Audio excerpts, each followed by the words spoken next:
मैं ये कहना चाहूंगा कि मैंने उनको अयोग्य घोषित कर दिया है। अब वो इस माननीय सदन के सदस्य नहीं रहे और अब ये जजमेंट जो है that is for judicial scrutiny also, that will be you see, चाहे हाई कोर्ट होगी चाहे सुप्रीम कोर्ट होगी, इसकी जुडिशियल स्क्रूटनी भी होगी।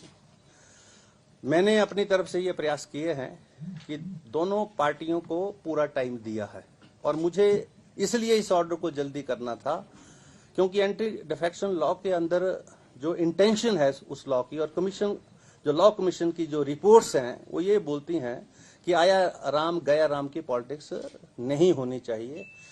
अगर आप एज ए कैंडिडेट जब शपथ लेते हैं और शपथ लेने के बाद किसी पॉलिटिकल पार्टी का कैंडिडेट बनते हैं तो आपको जो है उसी ही पार्टी और विचारधारा के साथ रहना चाहिए। जिसका दूसरा पार्ट भी है जिसमें जो है जो प्रोविजन ऑफ व्हिप नहीं है, जो राज्यसभा की वोटिंग है उसमें व्हिप नहीं है, इसलिए मैं उस पार्ट को छेड़ा नहीं।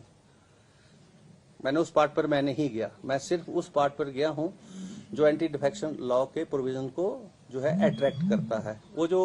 वो भी पार्ट जो है उसके ऊपर भी मैंने अपना व्यू पॉइंट दिया इस जजमेंट में कि सुप्रीम कोर्ट उस चीज को भी अच्छे तरीके से दोबारा से देखे और जो इलेक्शन कमीशन की जो डायरेक्शंस हैं जिसमें उन्होंने वोट जो है दिखा के डालने की बात कही है, नहीं दिखाएंगे तो इनवैलिड हो जाएगा वोट। लेकिन वोटर तो ठीक है कि वोटर जो है स्वतंत्र होना चाहिए वोट देने के लिए और उस पर किसी प्रकार का दबाव नहीं होना चाहिए। लेकिन वो जो वोटर है, जो लोकतंत्र प्रजातंत्र की जो मूलभूत नींव है, जहां चुनाव होता है, पार्लियामेंट्री डेमोक्रेसीज और के माध्यम से पार्लियामेंट बनती है, असेंबलीज बनती हैं, वो जो एथिक्स है उसको भी तो जो है उस एथिक्स के अनुरूप भी तो काम करे। वो रिप्रेजेंटेटिव है 80,000 लोगों का और उन 80,000 में से 40,000 वो लोग हैं जिन्होंने वोट देकर उसको बनाया और बनाने के बाद जब वो यहां आता है तो वो अपनी मर्जी से वोट डालकर जो है, क्योंकि ये तो दो पॉलिटिकल आइडियोलॉजी की लड़ाई हो रही है, कांग्रेस की हो रही है, भारतीय जनता पार्टी की हो रही है। आप जिस पार्टी से हैं उस पार्टी के जो है उसकी एथिक्स को डिफाई करके आप जो है दूसरे को वोट देते हैं। This is unethical, this is what I have said in the judgement also. The supreme court में take a cognizance of that also, but I have mainly touched the other part जो यहाँ पर जो है whip की उल्लंघना हुई और व्हिप की उल्लंघना से उन माननीय सदस्यों ने जो है एंटी डिफेक्शन लॉ के जो प्रोविजंस है वो अट्रैक्ट किए और उनको मैं यहाँ से बर्खास्त कर रहा हूँ इस सदन से। इनके नाम पढ़ देते हैं। ये पिटिशनर हैं श्री चैतन्य शर्मा जी। यहाँ लिखे।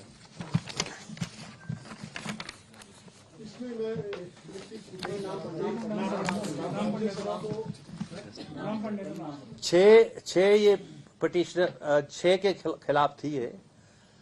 एक तो हमारे माननीय सुधीर शर्मा जी, दूसरे जो है चैतन्य शर्मा जी, देवेंद्र भुट्टो जी, राजेंद्र राणा जी, इंद्रदत्त लखनपाल जी और रवि ठाकुर। ये जो हैं ये इन सब का संबंध कांग्रेस पार्टी से है। अगर सर ये नई पार्टी फॉर्म करते हैं और 1/4 इनके साथ एडजस्ट होते हैं तो ये ऑर्डर इम्प्लीकेबल होगा उस पर? अभी तो ये ऑर्डर जो है, इस ऑर्डर के माध्यम से उनकी सदस्यता रद्द कर दी गई है। अब इस माननीय सदन के वो सदस्य नहीं रहे मेरे ऑर्डर के मुताबिक। हाई कोर्ट क्या बोलती है, सुप्रीम कोर्ट क्या बोलती है, क्योंकि मेरे इस ऑर्डर की भी जुडिशियल स्क्रूटनी है। This order is not in finality, this order is a subject of judicial scrutiny and if the high court whatever the high court says, there is a supreme court also for that. So ये जब दोनों जगह इसके ऊपर judicially scrutinise होके आएगी तब ये ऑर्डर इन फाइनलिटी होगा। जब उन्होंने कांग्रेस के खिलाफ वोट नहीं दिया तो एंटी डिफेक्शन कैसे होगा? सिर्फ व्हिप के आधार पे भी एंटी डिफेक्शन? यस, होता है, वही मैंने पढ़ा है और आप उस लॉ को देख ले।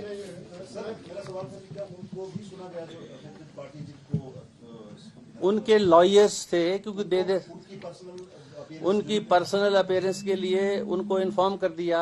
उनके व्हाट्सएप के ऊपर जो है मान्य है व्हाट्सएप ईमेल। हमारी विधानसभा जो है, so listen to me now, Bhardwaj ji, हमारी जो मेल है, व्हाट्सएप है, नहीं भी मान्य हो, हम ई विधानसभा हैं और अभी एविडेंस एक्ट जो है अमेंड हो गया पार्लियामेंट से, जिसमें 170 के करीब एमपी बाहर किए गए और उस एविडेंस एक्ट में ये बोल दिया कि जो आपकी जो ये मीडिया के अंदर, कैमरास के अंदर जो स्टेटमेंट्स है, that is also a primary part of the evidence also.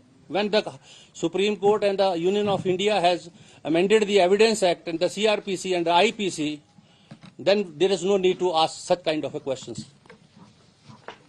उनकी तरफ से कोई दलील दी गई नाम? उनकी तरफ से बार बार वकील साहब एक ही मुद्दे को बोल रहे हैं, मुझे और टाइम चाहिए, और टाइम चाहिए. मैंने कितना टाइम चाहिए आपको? क्योंकि ये इशू तो ये है कि चुनी हुई लोगों के द्वारा मेजॉरिटी की सरकार, जिसको सत्ता 5 वर्ष के लिए सौंपी गई है, आपका जो एक्ट एंड कंडक्ट आपके क्लाइंट्स का है, क्या वो जो लोगों की मंशा है उसके अनुरूप है या नहीं है? मुझे तो सिर्फ ये विषय देखने हैं यहाँ पर. आप ये चुनी हुई सरकार लोगों की सरकार है, हिमाचल प्रदेश के लोगों की सरकार है. 5 वर्ष के लिए इसको मैंडेट मिला है. 40 लोग जो हैं कांग्रेस पार्टी से जीत के आए हैं, और अगर वो आया राम गया राम की या खरीदो फरोख्त की या करप्शन की पॉलिटिक्स करते हैं, this part I have to see as a speaker, because I have to dispense justice to everybody and to the Himachal Pradesh as a whole also, not to the BJP and not to the Congress party. आप सबसे ये सवाल पूछने के लिए इसका जवाब मिल सकता है क्या कि विप की सर्विस उनको कैसे हुई या कैसे, मतलब क्या उनको विप की सर्विस हुई, कैसे होती है जी, थोड़ा ये पता चल जाए. उनको उनके सिग्नेचर हैं रिकॉर्ड पर, ऐसे जजमेंट के ऊपर रिकॉर्ड लगा, उन्होंने सिग्नेचर किए हैं पार्टी मीटिंग्स में. They were present in the party meetings and here also. जब विधानसभा का वो रजिस्टर रखा होता है परे, उसको आप प्रूव कर सकते हैं नीचे जाके मीडिया वाले. उसके ऊपर दोनों बार जब उन्होंने विप डिफाई किया, दोनों बार उन्होंने हाजिरी लगाई है. उनके वकील बार बार ये आर्गू कर रहे थे कि वो बीमार हो सकते हैं. उनको शायद ये पता नहीं था. मैं चुप रहा, हंसता रहा, सुनता रहा उनको, कि उनको पता नहीं है हमारे पास वो रिकॉर्ड है. उस पर उन्होंने हाजिरी लगाई. They were present in the Vidhan Sabha. Yesterday also they had come in the copter and they were inside the hall when there was the house had adjourned. And उसके बाद उन्होंने वहाँ हाजिरी लगाई और चले गए, वहाँ से कॉप्टर से उठ के चले गए. अभी तो मैं बहुत सारी बातें करने वाला हूँ आगे आने वाले टाइम में. खरीद फरोख्त का आप जिक्र कर रहे हैं, क्या खरीद फरोख्त पे भी कोई? मैं ये कह रहा हूँ कि एंटी डिफेक्शन लॉ की मंशा ये है कि खरीदो फरोख्त की राजनीति ना हो, भ्रष्टाचार ना हो. मैं ये बोल रहा हूँ. This is what I am saying. I am not aliasing against them. ये फैसला जो है उनको सुनाया गया है या किसी माध्यम से भेजा गया है? ये फैसला जो पब्लिक डॉक्यूमेंट है, anybody can have a copy of this because this is announced. Anybody can apply for the judgment, and I as a tribunal. All right, the action under the anti-defection law. Paulmi Saha is getting us more details on that story, and Piyush Mishra also continues to be with us.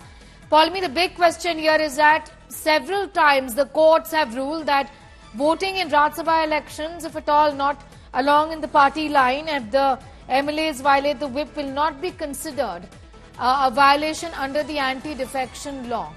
You know, the Speaker himself is saying that this is my opinion and it remains to be seen what the courts say or do, which means that this is up for legal scrutiny, isn't it? Absolutely. Expect that these 6 Congress rebel MLAs will move court against this decision because, like you rightly pointed out, a whip doesn't apply in a Rajya Sabha election. So for him to have, of course, said that this is, defiance of the whip, though that is not what is the crux of the matter as far as he's concerned. And in his wisdom and judgment, Kuldeep Pathania has decided that this, goes against the ethics of how a member of the assembly who has been elected by the people should be behaving under a particular party symbol or not. This is something which is going to be debatable, which is something which will be challenged in a court of law by these 6 rebel MLAs, and that's what we're expecting that they will be doing immediately in this case. Sneha.